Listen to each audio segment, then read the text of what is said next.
Hey, welcome to Let's Unravel, and I'm your friend Christina. In today's episode, we're talking all about soft life versus hustle culture, what TikTok is showing you, and how the Devil Wears Prada is connected to it all. And oh, did I mention that we also have an update on Love Story Episode 8, Exit Strategy? You are not going to want to miss what we are chatting about in this episode. But first, hot take. Is a reboot just an expensive fan fiction? Let me know your thoughts in comments down below, and I'll let you know my thoughts at the end of this episode. Anyways, thanks for stopping by. Whether you're a new listener or friend of the show, I just wanted to say welcome. Guys, we are just about through March, and you know what? March Madness has already started. My bracket is in, and I am losing. So that is how my week is going. Anyways, I hope your March Madness bracket is doing better than mine. And if you happen to be an international listener, I got nothing for you. I'm sorry. But I hope you are having a lovely week, and I have a super exciting episode for you. But if you'd like to connect with our Let's Unravel community, which I highly recommend, you can find us on Instagram and TikTok at Let's Unravel Pod. You can also find us on Facebook at Let's Unravel Podcast. And of course, if you want to watch the podcast, you can find us on YouTube at Let's Unravel Pod. And I just want to say it's been fun to see all the new faces here at Let's Unravel. So let's keep it up. Drop some comments down below. If you're a new listener, I'd love to greet you personally. So wherever you happen to be listening or watching this video, if you don't mind giving this a quick thumbs up on YouTube, or make sure you're pressing that subscribe or follow button wherever you might listen so that you can stay up to date on all new episodes, that would be great. All of your comments, likes, subscribes, follows, all of those things make a really big impact on the show. It helps us get out to a newer audience, and it is greatly appreciated. Now, with all of that said, I do have a win of the week for you guys. This week, guys, we officially hit 1,000 downloads for Let's Unravel podcast. That means across the catalog of all of our episodes, we have about 39 episodes now. We have gotten over 1,000 listens. That is super exciting, and thank you guys so much. It means the world to me, and I hope it means the world to you guys too, because couldn't have done this without you. All of you and your listening ears, you know? Anyways, let's get down to business here. It is time that we do a Love Story Episode 8 recap of it all. Okay, guys, I have thoughts. Now, if I'm going to be completely honest, as soon as I turned on Episode 8, I don't know if you picked up on like the instrumentals or the kind of like the mood music that was going on in the background, but as soon as I heard the like music for the opening of this episode, I was like, oh no. We are in trouble. Like, this is gonna be a doozy of an episode. And then as soon as like the lyrics to the song came, the lyrics were like, puff, puff, puff your cares away. You just saw this montage of Carolyn Bessette smoking a cigarette. And first of all, I love that. I love when like directors or whoever is like editing and putting it all together, whoever made the conscious decision that it's like, let's use this song. We're going to be intentional with her smoking a cigarette. I don't know. Like, I love that. I just really like the effort behind that scene. I thought it was really good. But okay, this was a heavy episode. And let's face it, we knew these episodes were going to be heavy, even from last week to this week. And next week is the finale episode, which we are going to be doing a pop culture report next week. And we are going to be talking about the final episode of Love Story and just kind of like the whole journey we went on with the show in general. But most importantly, I thought it was really interesting the foreshadowing of this episode in general. We are dealing with the acknowledgement of Carolyn and JFK Jr. that Princess Diana dies. Now, obviously, JFK Jr. knew who Princess Diana was, both like in the show and real life, all these different things. And even in the show, Carolyn is mentioned how she knew Princess Diana too. And I really liked how it wasn't this unspoken parallel between her and Princess Diana. I like that they actually addressed it right in the show. Even with John, like, this is one of those instances where I don't feel like you really know all that is going on with John in the show. He just kind of seems moody. Like, I think that would be the best way that I would describe. Whereas with Carolyn, like, you see all of the emotions. Now, a lot of that is because of the actress Sarah. I would say the way that Sarah is portraying Carolyn in the show, it's even in the subtleness of some of the gestures she does. Like, she's really brought the character of Carolyn to life. Whereas in this way, when I'm looking at JFK Jr., sometimes I have a hard time connecting to John just because it just seems like he's all over the place. Like, he's so sporadic. Now, if that's an accurate depiction of who John is, then I would say, okay. But as far as being like a viewer, honestly, it really comes across as like John is emotionally stunted, which actually could make so much sense just because of all the trauma and the fame and everything like that he's lived through. But I thought it was really interesting, the line where he's like, I watched my mother die twice. And then even when he goes, and I feel like I'm watching you die, meaning Carolyn. But I also loved the perspective that Carolyn had in this episode, where it's like, obviously she was used to having her anonymity. She's not used to people talking about her, caring about her, like not in the magnitude that they care about her now, because she is a Kennedy. And this is something that I feel like, just like women in general, like you can acknowledge this, you can understand it to some degree. You've had this same lived experience, where she even says like, they watch me, like the paparazzis, people, the Kennedys, they watch me, and God forbid I don't have a drink at dinner. Now they're gonna assume I'm pregnant too. I think that is such an interesting observation, because seriously, how many things do men do that can correlate to that people would just assume like, oh, okay, so like you were moody today, are you pregnant? Oh, you didn't drink today, okay, so like, are you pregnant? Okay, well, and it's like, there is definitely a different standard. There is more of a trying to critique, trying to understand, and even a projection onto women that a lot of times isn't always like the same playing field as with men. Now, obviously, men have their own things as well. Not a guy. Couldn't tell you what they were. But anyways, in this instance of the episode, I did think it was really interesting how even Carolyn is trying to do a comparing and contrasting of seeing like Prince William and Prince Harry, and how it's like, oh, they lost a parent at a really young age. And it's like, okay, well, JFK Jr. lost a parent at a really young age, and so did his sister Caroline. And then it's so interesting how, you know, John in the show is saying like, we're not the same at all. It is not the same lived experience. But in the show, when they're using the idea that it's like, oh, well, they come from a monarch, so it's just different, to me, that didn't like suffice. Like, it was kind of like, okay, well, that kind of like doesn't make a lot of sense. Like, there was so many good heart-to-heart moments, or even like unveiling moments, even like with John, when it's like, I watched my mom die not once but twice, like the way she was mourning my father, all these different things. But once again, it makes it seem like John comes across as being whiny, where like kind of like not even knowing how to stand up for his own feelings, if that makes sense. There was just so many different things that could have been played out in this particular episode. But once again, this was a very like heavy episode. They're fighting a lot in it. And then of course we get a time jump. We get a 1-year time jump, because obviously the next episode is going to be the tragic end. And so the most devastating part of this whole episode is just watching how like John is like, I'm walking out, but don't worry, I'll be back. And I mean, I don't know, that's just one of those instances where you look, I mean, there's so much about their relationship that is just so unhealthy, just from the perspective of the fighting and like the unrelentlessness of it. Carolyn not leaving the apartment. There's just so many layers to this. And even like the fights, and even talking about what family members have said, even the family members are telling them they shouldn't have married each other. I mean, honest to God,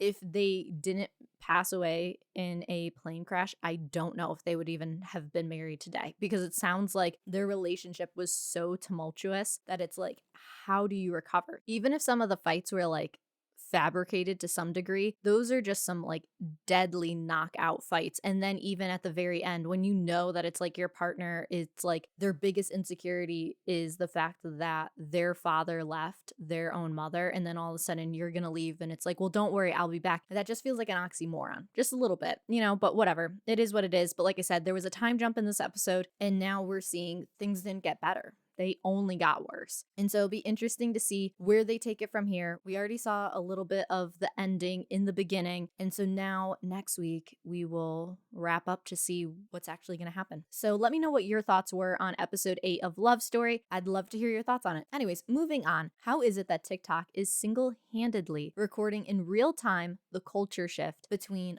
hustle culture to soft life? You know, other social media platforms have highlighted and curated, or have had this curatedness of life. And now TikTok is really the platform that is all about having conversations, which I think that is something that we all knew. We knew TikTok was this platform for, in my opinion, it's the platform for everybody, really. But what I find TikTok to be so interesting is it's the place people are having conversations, whether they're good, they're bad, or I mean, even if they're ugly, people are having conversations on TikTok. But at the very least, we're talking. That is something that when I think about even like up to 10 years ago, like where it was like everything was so curated. Everything was so curated through Instagram. Everything was so curated through, I mean, it was really like Instagram was like the place to be. Everybody, you had all these influencers. Life looked so good. I mean, gosh, people had so many mental health problems because of the curatedness of Instagram. But, you know, with having TikTok come in and open up a whole new wave of communication, opening up a whole new venue. Okay, so this is the thing. I'm going to take us down a completely big separate tangent. I wasn't even going to talk about this, but one of the most important things I feel like I've learned in my early 20s is there's a difference between vulnerability and transparency. The way that I like to talk about vulnerability and transparency is I usually like to look at it in the sense of like your senses, you know, how it's like there's touch, feel, smell, like, and all those different things. When I look at vulnerability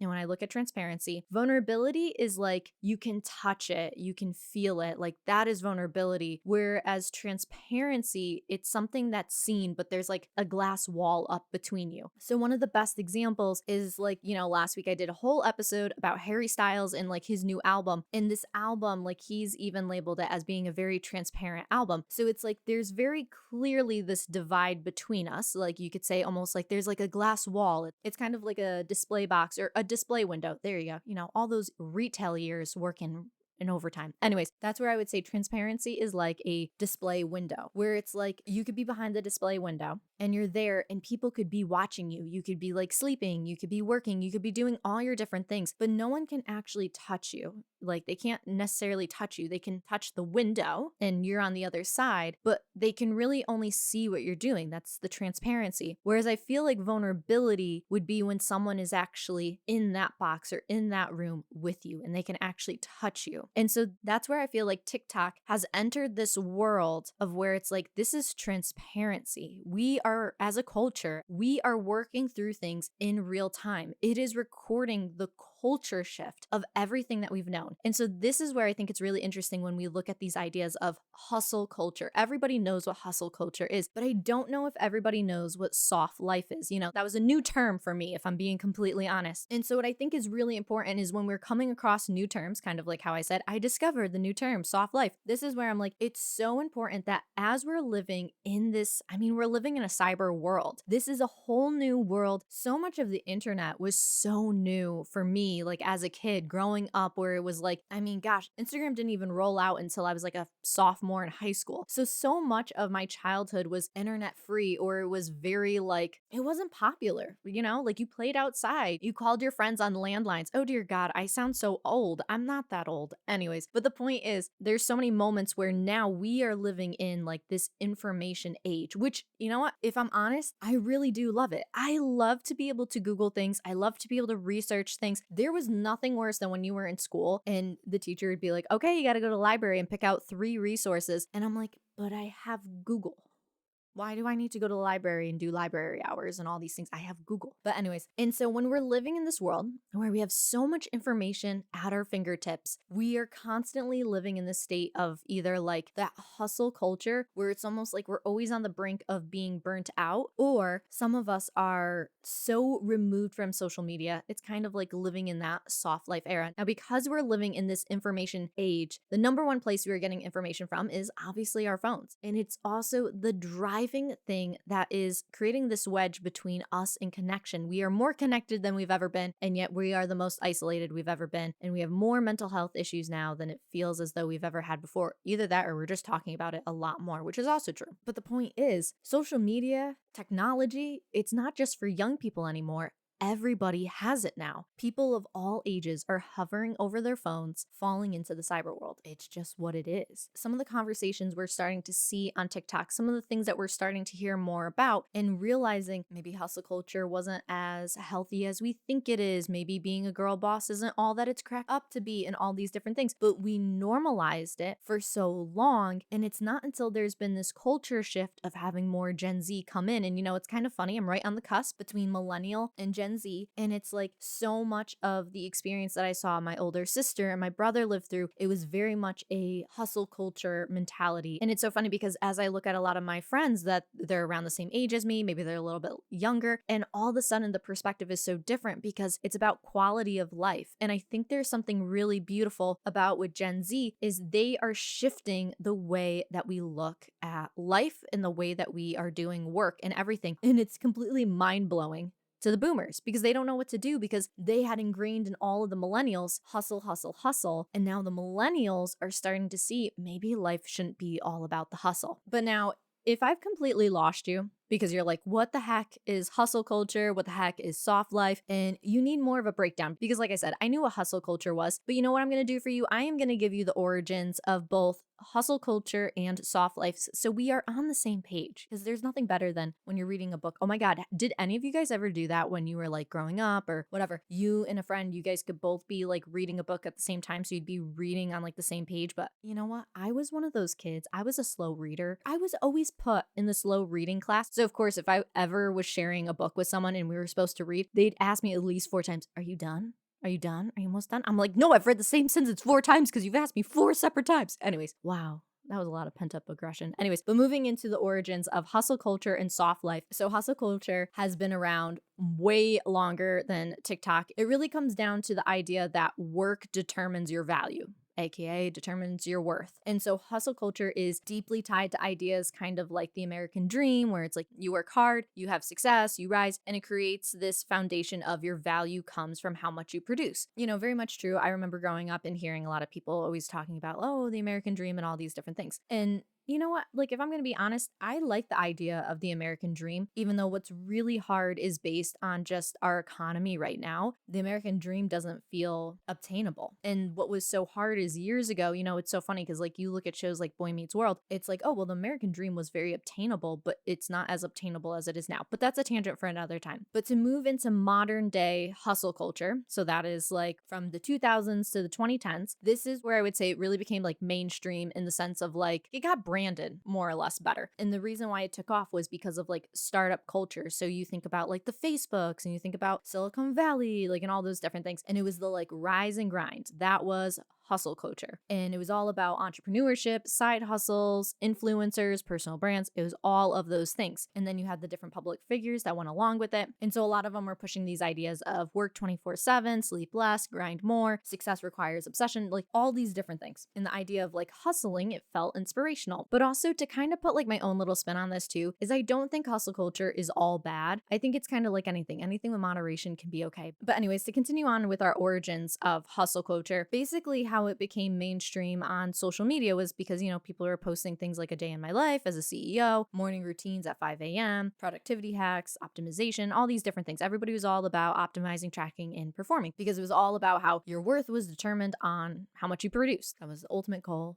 of the hustle. But what was happening is you hustle for too long without doing like a break or anything like that. What happens? Burnout, disillusionment, all of it. And so this is where the backlash came into play. So all those people that were working at startups and they were grinding and rising and they were burning the candle at both ends, all of a sudden they were hitting this wall of burnout. They were having their aha moments where it's like, maybe this isn't what I want. And what really kind of pushed this over the edge was COVID, because it was this moment in time where people like stopped and all of a sudden it was like you had a moment to look around. You were spending more time with like your family. You know, there were so many people, especially like if you had lived in New York City, people were leaving the city. They were going back to the suburbs. They were staying with their parents or whatever the case may be. And it was like having like a slower paced life and realizing like, oh my goodness, like, I don't know, like starting to have a little bit more of a balance because there was nothing else to do. And I will say, I even remember for myself, like I was working at a retail store at the time and I was hustling. That's kind of like the only thing I could say. I was trying to get promoted. I was trying to get as much management experience as I possibly could. Now, granted, working at a retail store is a very different beast than working in a startup. I've done both. So I know what I'm talking about in this regard. Neither one is easy. They both have their own obstacles, let's just say. But I remember when my store wasn't considered like an essential store or anything like that. So we got shut down for, I think it was like 2, maybe 3 months. And I just remember when the store got, like when I got the call that the store was shut down, I remember thinking, I'm like, oh my God, I feel like my entire world just got paused. And all of a sudden, like after like, it was really after the first month, that's when I started to realize, wow, I don't think I realized how burnt out I was because I was trying to, I'm going to call it like it was. I found all of my worth and I found all of my value in the titles that I had, in the position that I was holding, and it was never enough.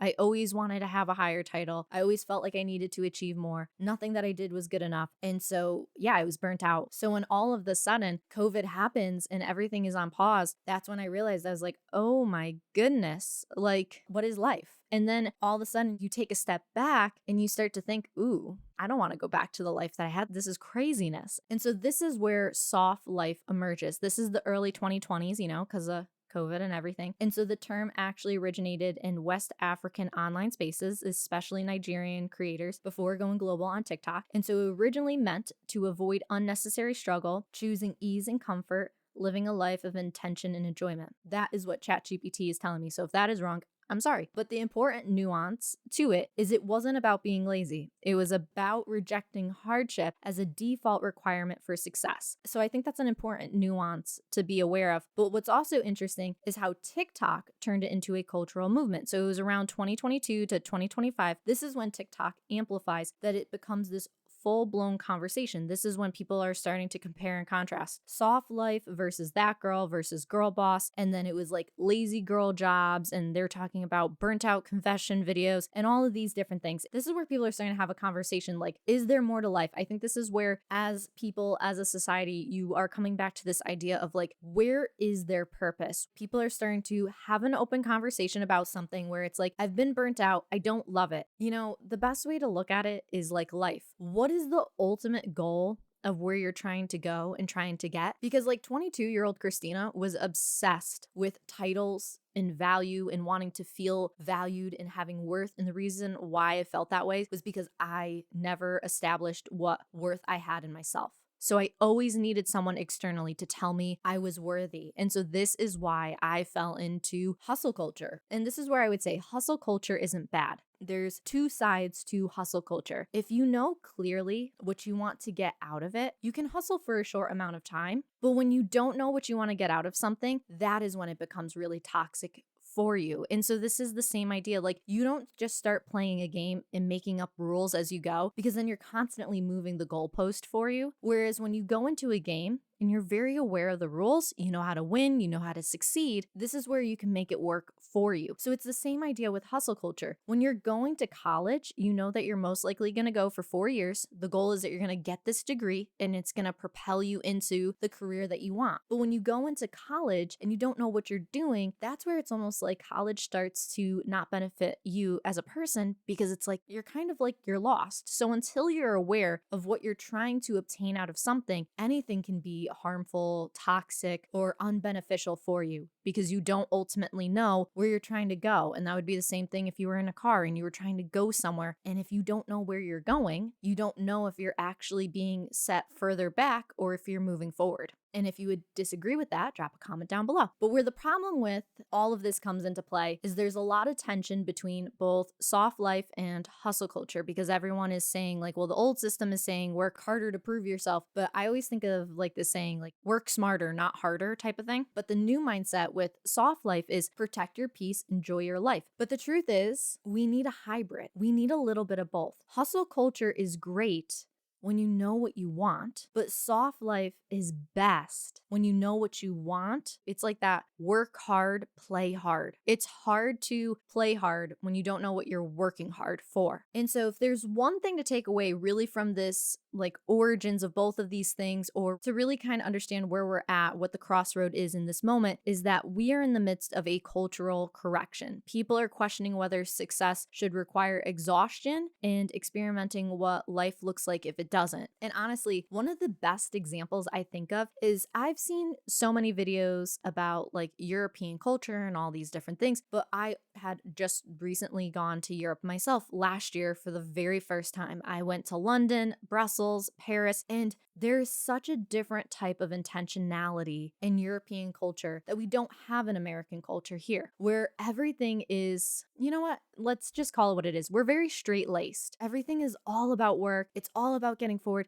America was built on hustle culture. That's really what America was, hence the American dream. Whereas European culture, they value holidays, which are vacations, and they value all of this like intentionality. And the reason why I even am aware of that is because I've had friends from other countries, and like a perfect example is like one of the friends that I had that was from England would ask me all the time, like, okay, what kind of holidays are you taking? And I'm like, oh my God, like, I don't know why this is like the biggest topic that you always bring up, is always like holidays. And it wasn't until kind of like taking a step back and realizing this is so important in European culture, because you work hard, you play hard. And then you look at American culture, you know, I grew up, my parents owned their own small business. The biggest conversation we'd always be having around vacations was always, okay, well, if we decide to go on on a vacation, it's like either my dad's gonna have to do a lot of work before we leave, or it's one of those things we have to shut down the whole shop. And this means like basically work would come to a halt. And so that is why all of a sudden realizing the way that you're brought up will determine where you fall within hustle culture, soft life, all of it. You'll either become a person. So if you're used to seeing your parents never take a break, odds are you're gonna fall right into hustle culture. Or you know what? You're gonna be one of those people that ends up saying, like, I'm never gonna do that. And so you make a massive pivot into soft life. And really, it comes down to this idea of how are you raised? Because the biggest thing is if you know your own value, so if you can put value on yourself, this is where it's like hustle culture, soft life, it's not going to impact you because you're going to know that it's like your value comes from something far more important than just where you fall within like a corporate setting or anything like that. And if I'm honest, some of the biggest questions I've asked myself throughout my 20s is I'm constantly saying, where or how do I determine my value? Because I have, like I said, I've done it through titles, I've done it through positions, I've done it through salaries, all of these things. And the thing is, no matter how fancy of the title I've had, no matter how sophisticated everything looked or whatever the case was, the truth is nothing fills the void like purpose fills a void. And so what purpose does is it gives us a value outside of ourselves. And I think this is why people love startups so much, because even when I was in a startup, there's such a purpose to it that you're like, oh my goodness, I believe in what we're doing. I believe in the person that's running this organization. And you buy in a whole different way than when you're just working within a corporate company. When you're working within a corporate company, it lacks purpose. I mean, let's just call it what it is. It's very black and white. It's the same thing every day. Whereas when you're working in a startup, you believe in what's going on and I don't know, it feels like there's magic to it. But this is where, once again, hustle culture will thrive off of your insecurities and soft life can thrive off of that kind of like quote unquote like laziness. So this is where it's like there's toxic ends to both cultures. It's just which one are you buying into and what's the purpose within it all? Because even though soft life's like, it's not about being lazy and different things like that. Well, right, true. But there's also something, like I said, at the end of the day, everybody wants to know and feel like they're working towards something. That is ultimately the biggest goal that we have. And what I thought was so interesting as I was researching this whole topic is I kind of came to this conclusion where I realized like growing up, you always heard about people having midlife crisis, but that was like you were in the age of like, I don't know, like between your 40s to like 60s or 50s to 60s. And the reason why people were having midlife crisis were because all of a sudden they realized they put all their value and all their worth either into work or like they put it in all of these wrong things. Then they realized like it backfired on them. Next thing you know, you got people going out, trading out spouses for, I don't know, younger partners. You got people buying the crazy cars or motorcycles because it's like they're trying to take back a form of control through kind of like a very adventurous means type of thing. But what's so interesting is the culture shift between Gen Z and millennials. We're not having midlife crises anymore. And the reason why is because we're having quarter life crises. So that means instead of having your midlife crisis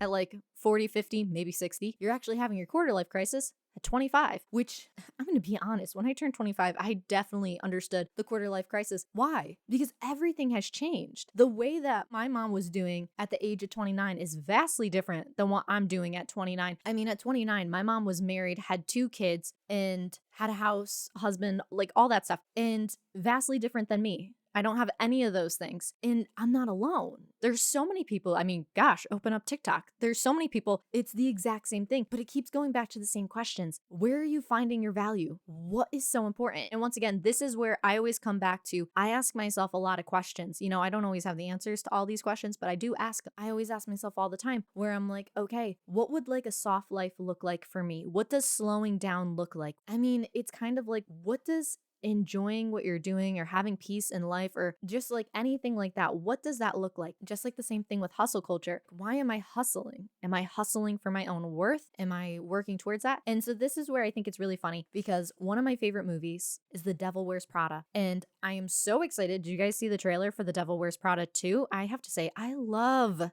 Anne Hathaway. And I also love Meryl Streep, Stanley Tucci, Emily Blunt. I mean, I love the entire cast of The Devil Wears Prada. They're fantastic. And I'm so excited about the second movie coming out. But what I think is so interesting is this movie is the perfect depiction really of understanding hustle culture and kind of finding like a nuanced hybrid between hustle culture and soft life, because we see Anne Hathaway's character, Andy, Andrea, however you prefer. And so this is where in the movie, she starts off on more of a soft life edge, where it's like she has inner peace. There's not any like turmoil in what she's doing, freshly graduated college. She's got a good relationship. She's authentic in who she is, would be like the ultimate characteristic of what she's like before she ever walks into Runway, which is the magazine. And obviously she gets the job working at Runway. She's working with Miranda Priestley. And ultimately what happens is her entire world shifts. It moves into like hustle culture. It's all about control, ambition, performance, and sacrifice. That is, if you want to be in this world, if you want to be in fashion, that is how you have to get ahead. And what happens is by the end of the movie, you get to my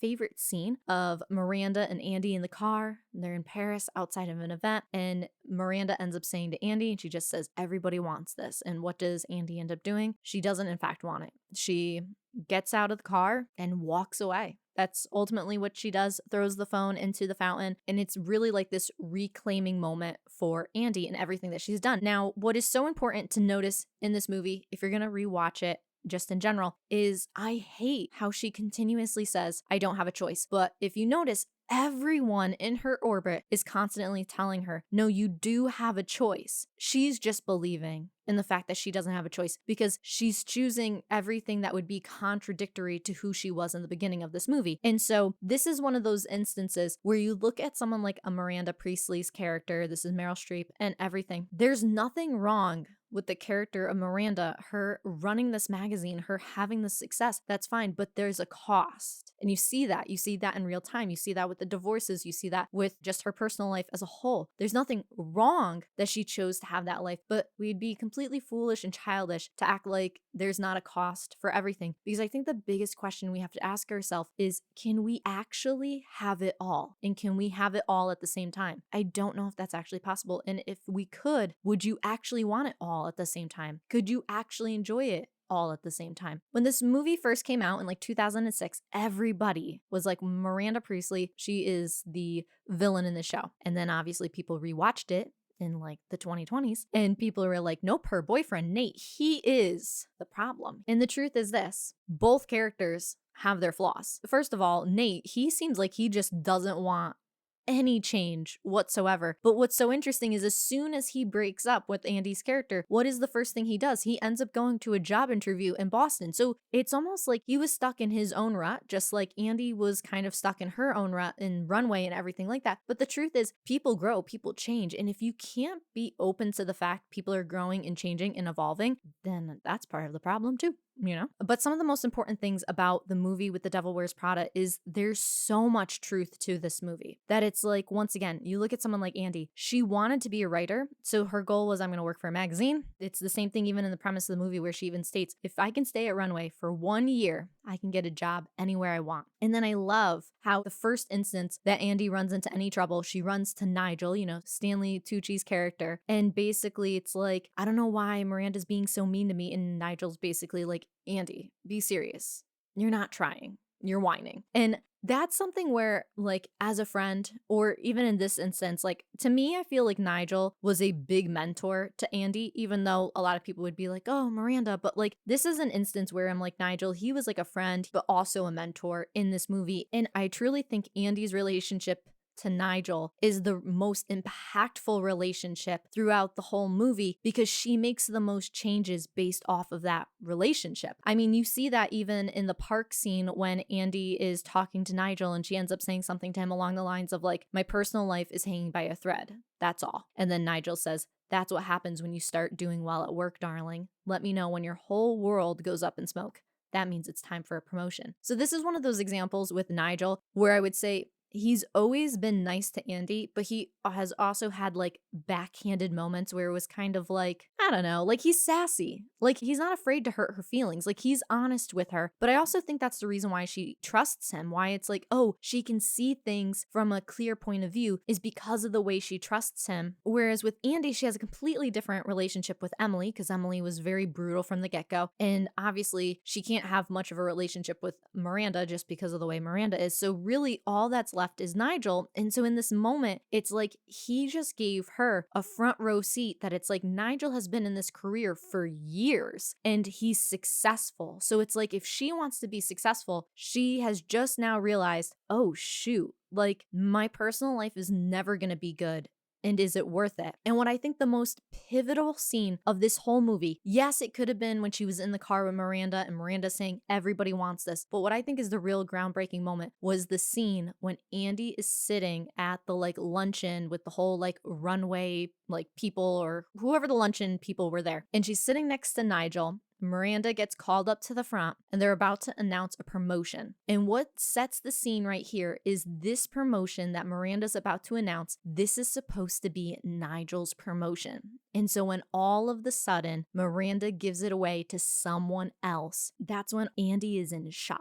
And Nigel ends up saying, when the time is right, she'll pay me back. Meaning, when the time is right, Miranda will pay back Nigel for what she's done. And that's when Andy ends up saying, you sure about that? And then Nigel ends up coming back with, no, but I hope for the best. I have to.